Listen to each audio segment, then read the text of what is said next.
Sensory bins are a fun, hands-on way to keep your little ones busy while you're trying to homeschool older kids, work from home, or just trying to get a meal on the table. Hi, I'm Christy with Homeschooling in Progress, and my goal is to help you simplify your homeschool day. And if you have little ones running around, you know that sometimes can be a challenge.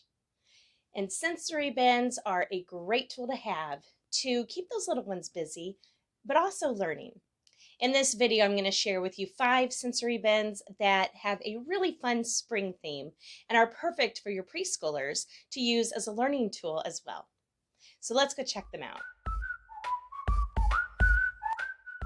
This first bin that I'd like to share with you has a counting theme to it. So it's great to help develop math skills that preschoolers are going to need before kindergarten.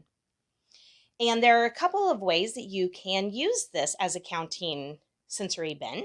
First, I have a container that I got at Dollar Tree, and it has a nice lid on it, which makes it easy to store when you're not using it. And for this bin, I filled it with some black beans, some dried black beans, just from the grocery store. And then I found these fun carrots at Hobby Lobby in their spring or Easter section, and usually they're about 40% off if you can get them during that time of year. And then for the first idea here, I'm going to include some dice. You can include 1 or 2 depending on how high your child can count. But what they can do is just roll them and then pull out 6 carrots. Okay, and then 1 more, and then add them up. Okay, and then there's also another idea that you can use instead of using dice, is using these number cards. And the kids can use the number cards to show how many. So here they have 1, so then they would just get 1 carrot out. Or for 2, they could count 2 carrots. So that's a great way for them to understand what these numbers represent and be able to count as well. You also could use these cards for counting. So you could say, how much is 1 carrot plus 2 carrots? And then they could add them together. So just a really fun, hands-on way for your preschooler to practice counting. And this makes a great bin for Easter time, for the spring, or even in the summer to use with a gardening theme. This is one your little one's going to love. This next bin is also good for Easter time or any time during spring, and you can use it with a nice bird theme too if you're learning about spring birds or bird nests, or just any time during the spring is really fun. The box I used for the sensory bin comes from Walmart.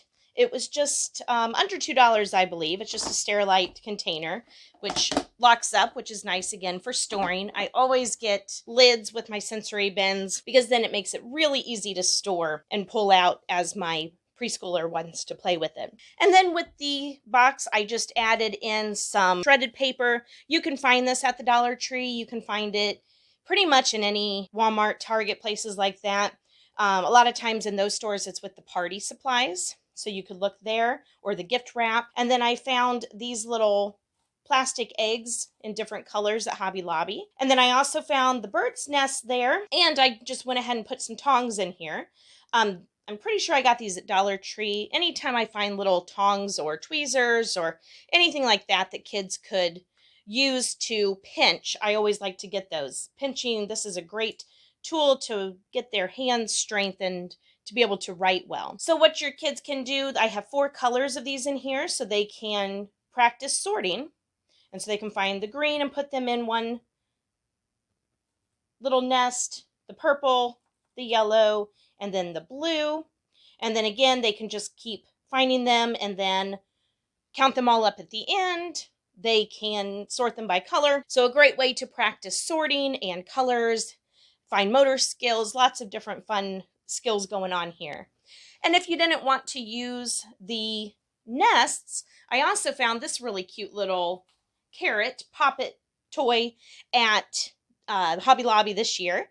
And it has 20 spaces in it, which I thought was perfect. My preschooler has been working on counting to 20, and so I thought that was perfect. So instead of the nest, you could take those out, and instead they could hunt for the eggs and put them in each of the little holes here. They're a perfect size to hold the little eggs, and then they can count and see how many they need to add up to 20 or just practice their counting. Another really fun sensory bin for this spring, especially for March around St. Patrick's Day, or if you're doing a rainbow lesson where you're studying rainbows or you're studying colors or the weather. This just makes a great sensory bin for any of those kinds of themes. And it's just so colorful that little kids are going to love it. And so for this sensory bin here, I'm using the same container that I used for the Easter egg bin that I just showed you. And in this one, I took some dried chickpeas that I got at Walmart, and I used food coloring and a little bit of vinegar to hold the color. And I just mixed about half of a little bag of chickpeas in with a few squirts of food coloring, a little bit of maybe a tablespoon of vinegar, and just put them in a baggie, shook them around, and let them dry. And then added them together. My purple kind of looks a little more black than purple, but oh well. And for this bin, I have a couple of ideas. The first one could be especially if you're looking for rainbows or weather or something like that, you can find little pom-poms in different sizes to represent clouds. So I have a small, medium, and large.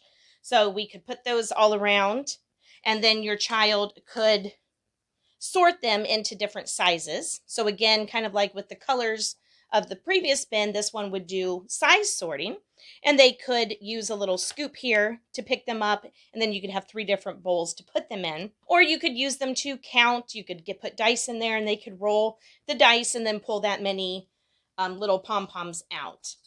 So that's one idea, is to use white pom-poms, especially if you have several different colors, or sizes, not colors. And then if you wanted to continue with a rainbow theme, then instead of using white, you could use colored pom-poms. These just all happen to be the same size, but you could spread those around and then have your child separate them by color. They could count how many of each color to see if one has more than the other. And again, just a really great sorting tool or a counting tool to practice those fun preschool skills. And then also they get to practice the fine motor skills of scooping and pouring. So some great learning going on there in a really fun hands-on way. This next bin idea uses patterns as the preschool skill to practice. And I have the same container I showed you earlier with the black beans and carrots. This one has some little lentils that, again, I found at Walmart. The dried beans section is great for sensory bins. And then I found these little wooden patterns at Hobby Lobby. These were in a spring box, and I've gotten some for fall, for winter.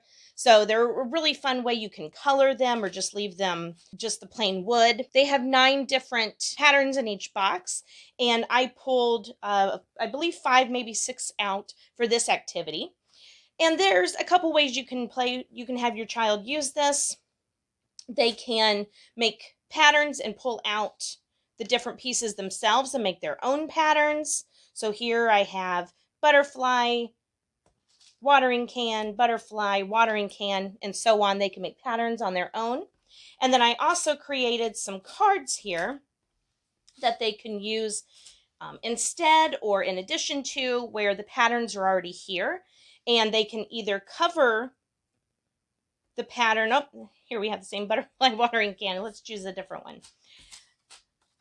So here's one with birds and flowers. So then they could cover them up, especially for younger kids. It might be easier to cover the pieces up themselves, or they could put it underneath and make the pattern on their own underneath by looking at the picture. So those are both, oh, can't see that very well, can you? So they can either have it on the picture or underneath. Both of them are really great skills for your little ones to practice. And then there are also some blank cards that they can use as well to, again, create their own or just to have underneath here. I'll share in the description below how you can get any of the printable pieces that I use in these bins. The final idea I have here is an alphabet bin, and in this one I'm using another container that I got at Dollar Tree that again comes with a lid, and in it I just added some of the green shredded paper and included just some fun toys that we had around the house that had insects with them, and then added some magnetic letters that we had. You could use wooden letters or anything, foam letters, any kind of letter you have. And I put some tweezers with it. And so your little one can find a letter and then match it to the little sheet here that they can cover it up with. And there's capital letters and lowercase letters, so you could have them practice matching lowercase to uppercase, or you could have them practice uppercase to uppercase, lowercase to lowercase. Lots of different ideas here in a really fun insect themed sensory bin to practice the alphabet. So as you can see, setting up sensory bins for your preschoolers can be simple and inexpensive. You can find a link in the description below to get the cards that I used in several of the bins. Thanks for watching, and happy homeschooling.